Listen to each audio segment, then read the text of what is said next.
Welcome back everyone. So how you can reset your network setting in Windows 11. So how you can do that? So first of all, search the settings. Okay. Settings, open the settings. When you open the settings, you can see on left hand side network and internet option. Okay. So click on the network and internet icon.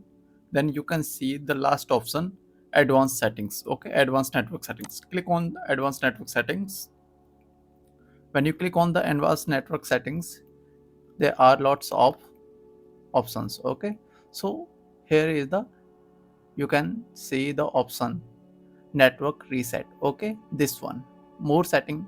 Inside the more settings, the last option, network reset. Okay, so click on network reset.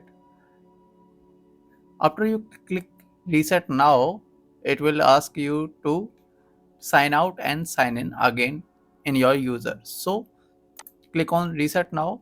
Are you sure you want to reset networking? I'll say yes. Okay, now you have to just sign out and sign in again.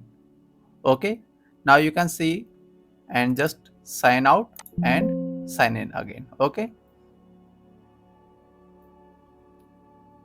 so